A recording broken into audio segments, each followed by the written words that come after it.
나눌 말씀의 제목은 기적의 출생입니다.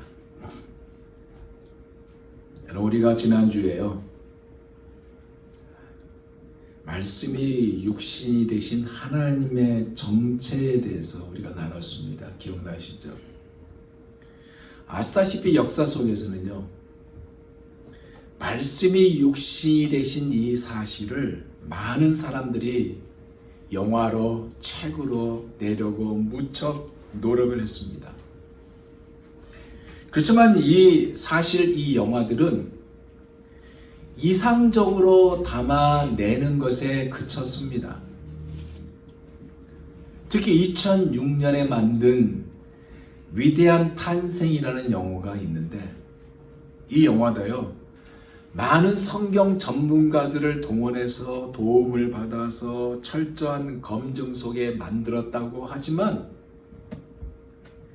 예수님의 출생에 둘러싼 사건들을 너무나 인간적이고 유대적인 성격에 머물렀다는 아쉬움을 남겼습니다. 그런 아쉬움을 주었어요. 왜 그럴까요? 왜 이런 아쉬움을 줬을까요? 우리의 이성으로 이해하기가 힘든 부분이기 때문에 그렇습니다. 생각해 보세요. 아이가 태어났는데 부모는 없다? 아버지는 없다? 여러분은 이해가 됩니까? 이해가 되지 않는 것이 정상이에요. 그런데 역사적인 증거도 이것을 증거하고 있다는 것입니다. 일반 역사 및 성경 역사 모두 예수 그리스도의 존재에 관해 매우 압도적인 증거를 갖고 있는데, 그 압도적인 증거 중 하나가 뭐냐? 1세기 때 12사도들을 비롯한 수천 명의 그리스도인들이요, 예수님을 위해 자신의 목숨을 기꺼이 바쳐 순교의 자리에 갔다는 것입니다. 그리고 또 다른 증거는요, 예수님이 태어나실 그 당시 유대 땅의 왕이 누구였냐? 바로 헤롯이었다는 것입니다. 그가 누구냐? 가혹한 독재자였어요. 그리고 그에게는 힘이 점점 더해져서 백성들은 살기에 매우 척박했었습니다. 특히 그의 유혈 음모는요, 백성들이 그것을 보면서 공포를 느낄 정도였으니까, 심지어 로마의 정치적 후원까지 더해져서 유대 땅은 어두운 그림자로 짙게 깔리게 된 것입니다. 그는 유대인들도 허락하지 않는 자신의 혼자만의 유대인의 왕이라는 칭호를 가졌어요. 이때가 바로 언제냐? BC 6년입니다. 그리고 이스라엘의 서글픈 아이러니의 시기가 바로 이 시기였습니다. 그는 누구냐? 팔레스타인의 헤롯 안티파스의 2세의 두 번째 아들이에요. 25살 때에 갈릴리 총독으로 임합니다. 그리고 주전 37년부터 유대의 왕으로 군림하는데 10명의 아내를 두었고 많은 자녀들을 낳았으며, 예수님 탄생 시에 유대 왕이 바로 이 헤롯입니다. 유대인의 왕이라는 행세를 위해서 그렇게 좋아하던 돼지고기를요, 식단에 올리지 않을 정도였으니 가식 또한 가득했던 자가 바로 이 헤롯입니다. 그가 이스라엘 성전을 지어줬어요. 그래서 국민의 환심을 샀지만 뒤로는요, 타락한 제사장들을 관리로 맡겨서 성전에 들어온 세금과 기타 부수익으로 자신과 로마의 신을 위해서 사용했던 폭군이 바로 이 사람이고, 부자들에게만 기회를 주었던 사람이고, 모든 사람들에게 끔찍한 압제의 시기를 만든 자가 바로 이 헤롯이에요. 이렇게 먹구름이 가득한 BC 1세기쯤 희망의 한 빗줄기가 비쳤습니다. 그것이 뭐냐? 바로 엘리사벳의 임신입니다. 그의 임신은요, 가임기를 훌쩍 넘겨 폐경까지 겪고 있는 여자가 임신한 정말로 기적입니다.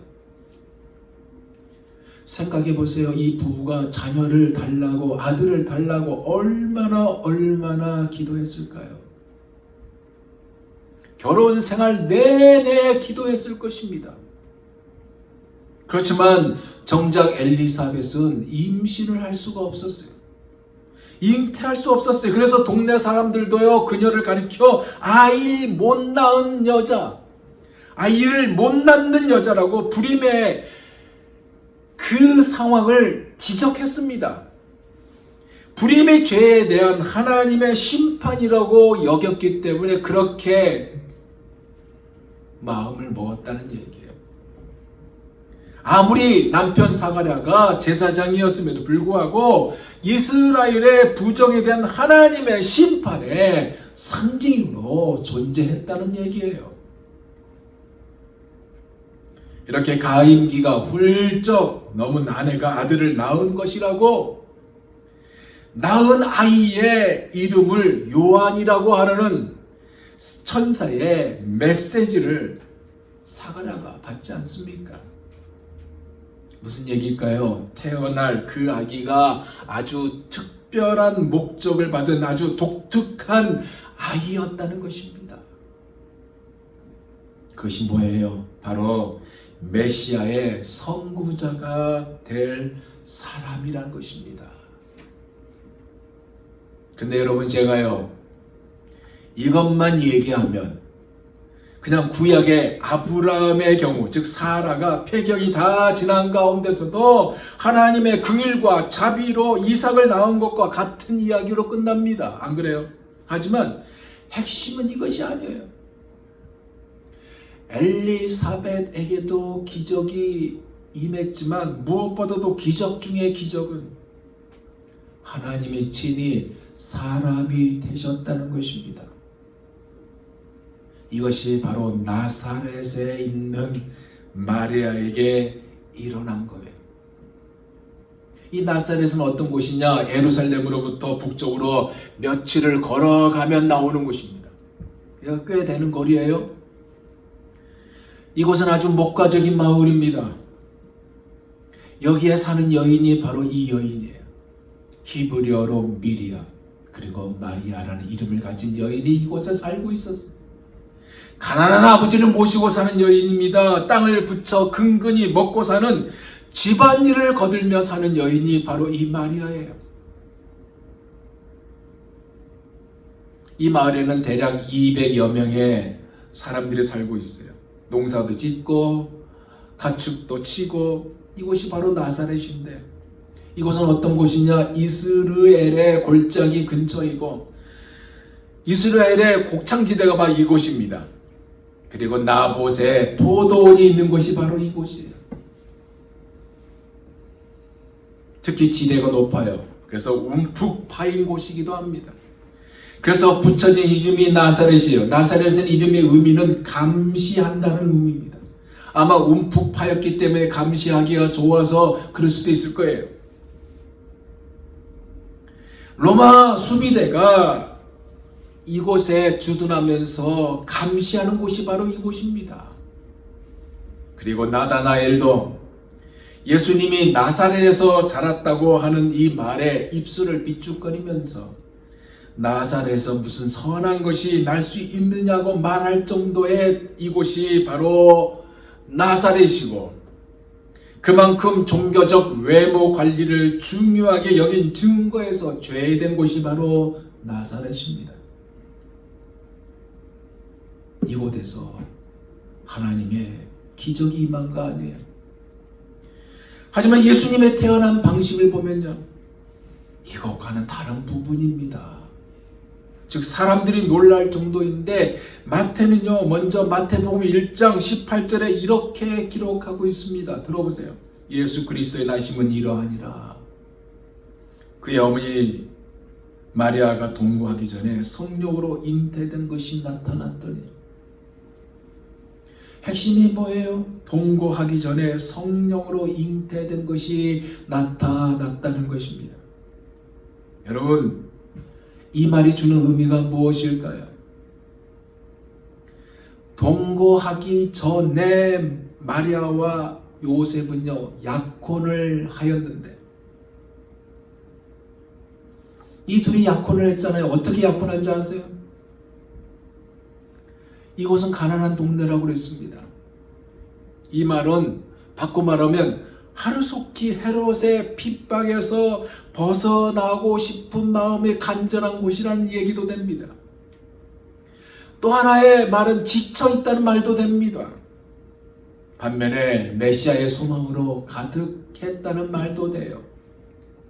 그래서 땅을 붙여 근근히 먹고 사는 마리아의 아버지가 내 자식만은 고생을 안 하기를 소망하는 그 마음으로 청년 목수 요셉에게 결혼시키기로 양가가 결합을 하게 됩니다.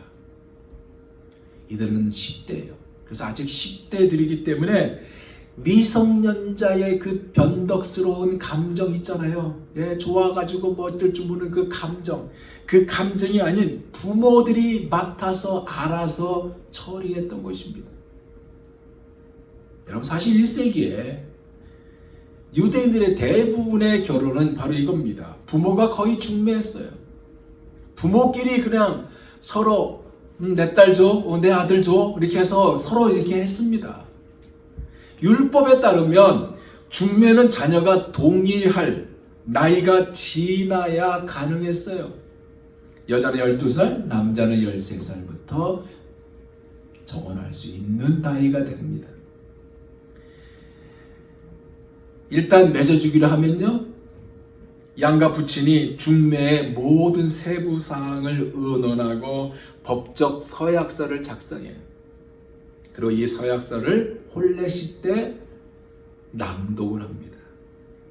그리고 서약하고 예물을 교환하고 잔치로 이어져요. 예식이 끝나면요, 동거가 시작돼야 되는데, 이것이 기본인데 이 예식은 약혼이기 때문에 약혼 기간에 들어가요. 같이 안 산다는 얘기입니다. 이 기간이 짧으면 1개월, 길면 1년 정도 각자의 집에서 살고 매일 만나는 것은 허락이 돼요. 그러니까 부부 생활만 안 한 것뿐이지 남편과 아내였습니다.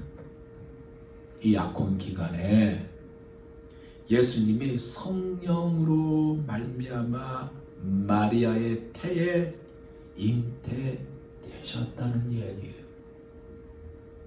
이 사실을 누가복음 1장 26절에서 27절에 이렇게 전하고 있습니다. 들어보세요. 6째 달에 천사 가브리엘이 하나님의 보내심을 받아 갈릴리 나사렛이란 동네에 가서 다윗의 자손 요셉이라 하는 사람과 약혼한 처녀에게 이르니 그 처녀의 이름은 마리아라. 마리아는 이 천사 가브리엘에게 엄청난 이야기를 듣게 됩니다. 그 내용이 28절에서 33절입니다. 그에게 들어가 이르되 은혜를 받은 자여 평안할지어다. 주께서 너와 함께 하시도다 하니 처녀가 그 말을 듣고 놀라 이런 인사가 어찌민가 생각하며 천사가 이르되 마리아여 무서워하지 말라. 내가 하나님께 은혜를 입었느니라. 보라 내가 잉태하여 아들을 낳으리니 그 이름을 예수라라. 그가 큰 자가 되고 지극히 높으신 이의 아들이라 일컬어질 것이요 주 하나님께서 그 조상 다윗의 왕위를 그에게 주시리니 영원히 야곱의 집을 왕으로 다스릴 것이며 그 나라가 무궁하리라.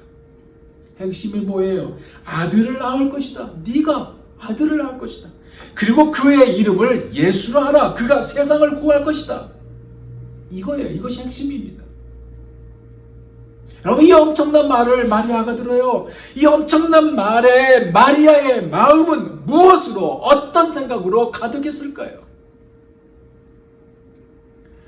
아득히 오래전부터 선지자들에게 들은 위대한 왕이 오셔서 왕자를 차지하고요, 이스라엘의 적을 물리치며 유례없는 평화와 번영의 시대를 이루고 마침내 온 땅을 다스릴 것에 대한 예언이 자기 자신에게 실현된 것 때문에 기뻐했을까요? 아니에요. 이것보다는 아마 엄청난 희생을 요구하는 것 때문에 정말 왕부담으로 다가왔을 것입니다. 그래서 오히려 이 말을 하잖아요. 34절입니다. 나는 남자를 알지 못하니 어찌 이 일이 있으리까? 원문을 보니까요, 이런 내용이에요. 어떻게 이것이 가능해요? 나는 남자를 알지 못하는데. 이것이 뜻입니다. 원문의 내용이에요. 남자를 알지 못하는 단어, 파르테노스, 즉 처녀입니다. 처녀가 어떻게 아이를 잉태할 수 있느냐는 질문을 천사에게 던진 거예요. 이 질문에 천사의 답이 바로 35절에서 37절 아닙니까? 들어보세요. 천사가 대답하여 이르되 성령이 내게 임하시고 지극히 높으신 이의 능력이 너를 덮으시리니 이름으로 아실 바 거룩한 이는 하나님의 아들이라 일컬어지리라. 보라, 내 친족 엘리사벳도 늙어서 아들을 배었느니라. 본래 임신하지 못한다고 알려진 이가 이미 6달이 되었나니 대저 하나님의 모든 말씀은 능하지 못하심이 없느니라. 무슨 얘기예요? 하나님의 영적 임재가 마리아의 태 안에 기적적으로 산의 아이를 잉태시킬 것을 말씀하신 것이고, 한마디로 아이는 모든 면에서 인간이지만 인간의 아버지는 없을 것이다, 그 얘기예요. 아이의 아버지는 글자 그대로 전능하신 하나님이 될 것이다, 이 말입니다. 그런데 이 엄청난 이 요구에 이 말을 들은 마리아의 반응이 놀라워요. 놀라운 반응을 봅니다. 38절을 볼까요? 마리아가 이르되 주의 여종이오니 말씀대로 내게 이루어지이다 하며 천사가 떠나가니라. 여러분, 여기에서 마리아가 여종이라는 단어를 사용했습니다. 여종. 왜 그녀는 여종이라는 단어를 사용했을까요? 그리고 이 여종이라는 의미가 주는 것이 무엇일까요? 이 의미는요, 특별한 종류의 예속 상태를 말합니다. 즉, 자발적으로 스스로 자신을 노예로 판 거예요. 하나님의 뜻을 위해, 하나님이 이루고자 하는 그것을 위해 자기 스스로 노예로 판 겁니다. 주의 여종이오니 기꺼이 나 자신을, 자기 자신을 들여 무조건 주님을 섬기겠나이다 라는 행동을 보인 것이고 주께 항복한 겁니다. surrender. 항복한 거예요. 우리가 이 찬송 잘 부르잖아요. 아마 이 찬송대로 했을 겁니다. 내게 있는 모든 것을 아낌없이 바치네. 마리아가 이렇게 했어요. 사랑하고 의지하여 주만 따라가겠네. 사랑하는 구주 앞에 모두들이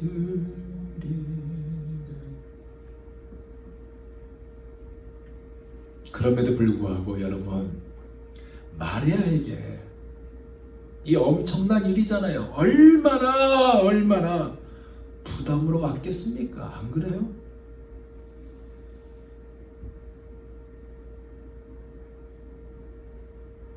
그 부담은 먼저 약혼자인 요셉에게 어떻게 설명해야 돼, 어떻게 말을 해야 되는지라는 부담이 있었을 거예요. 하지만 마리아는 그것보다 우선으로 행동한 게 있었어요. 빨리 산골로 갔습니다. 즉 엘리사벳을 찾아간 겁니다. 방문한 거예요. 자신에게 일어난 일을 받아들인데 애썼다는 말이에요. 저는 말씀을 준비하면서 이런 생각이 들었어요. 어쩌면 마리아가 이 기적적인 잉태 경유가 너무나 놀랍고 신비로운 일이기에 급히 메모 한 장만 남기고 친척 엘리사벳의 집으로 피신한 것이 아닌가라는 생각이 들었습니다. 왜냐하면 이것이 너무나 충격적이거든요. 비록 여정이오니 하면서 받아들였지만 힘든 상황이잖아요.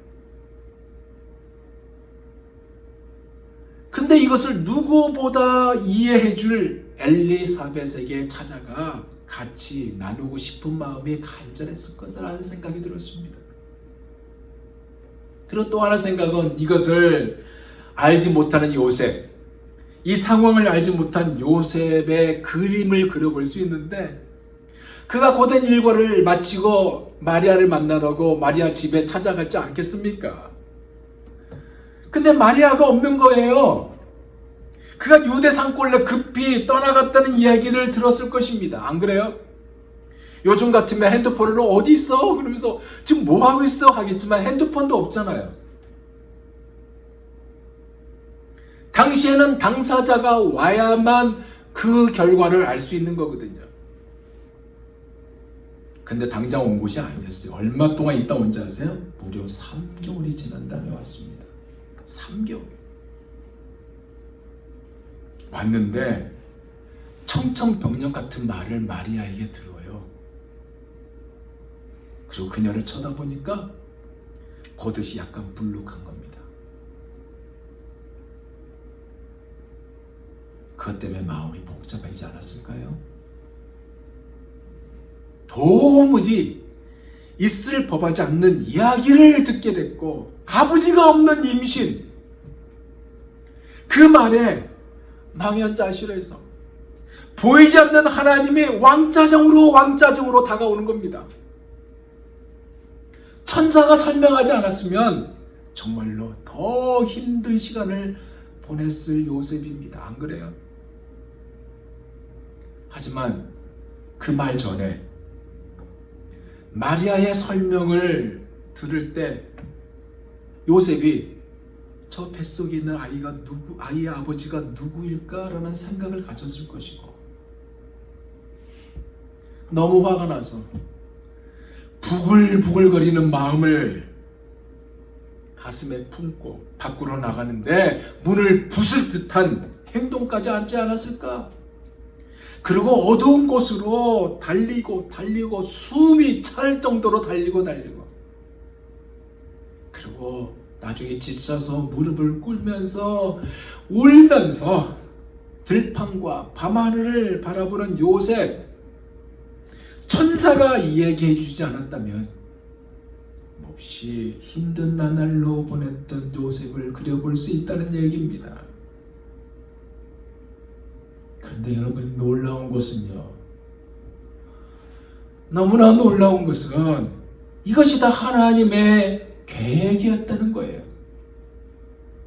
아직 결혼을 하지 않고 약혼만 한 관계인 마리아는 아직 처녀이며, 이 사실을 이미 이사야 선지자를 통해 예언으로 증거되었는데, 그것이 바로 이사야서 7장 14절 말씀이에요. 들어보세요.